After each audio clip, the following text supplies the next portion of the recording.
लोग कहते थे बिछड़ के मिलना क्या होता है। अरे मतलब अगर बिछड़ गए तो मिलना क्या हुआ। मुझे भी कभी ये लाइन समझ में नहीं आती थी, शायद अभी आपको भी समझ में ना आ रही हो। पर आज एक कहानी मेरे हाथ लगी है, किसी के दिल की कहानी है ये।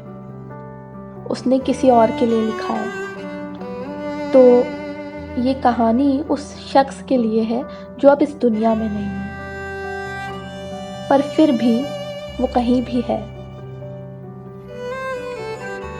तो वो लिखती है, खाली कमरे में बैठकर तुम्हारी याद को क्या बताएं हम कैसे हैं। दस्तक हो जब भी लावारिस दरवाजे पर, इस दिल को क्या समझाएं तुम कैसे हो।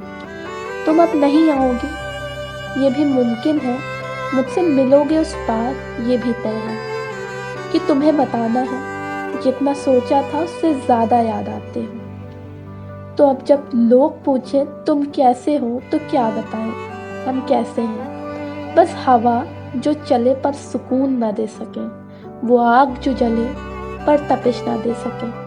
तुमसे मिलने और बिछड़ जाने के बाद कुछ सोचा मैंने, क्या ज़रूरी था मेरा तुमसे यूं मुकम्मल होना, कि एक पल के बाद सब छिन जाना वाजिब था। सब मालूम था अंजाम होगा क्या, फिर भी 2 पल की मोहब्बत के लिए सब खत्म कर लिया। फिर पता चला जिंदगी में कहीं न रहा तू न तेरा कोई निशान। किससे नजरें मिला के ये दावा करे कि अंजाम का सोच समझकर खुद का ये हशर किया है।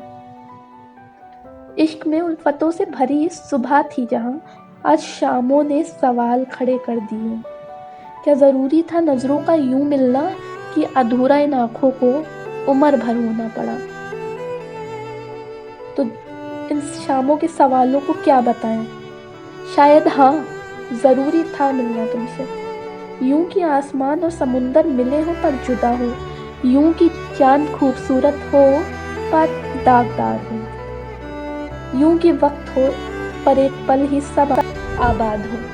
हाँ, यूं मिलना जरूरी था तुमसे। तो यहाँ खत्म होती है मेरी कहानी। और हाँ, एक और बात बताना चाहूँगी, ये जो इंसान जिसके लिए ये कहानी लिखी गई है, इसे तो किसी और से ही प्यार था। हाँ, पर वो कोई इंसान नहीं था, वो थी मिट्टी। जी हाँ, मिट्टी, हमारे देश की मिट्टी। बस यही एक वजह है कि वो इंसान हमारे बीच में नहीं है और उस दूसरे इंसान के साथ नहीं है जिससे उसे इतना प्यार था।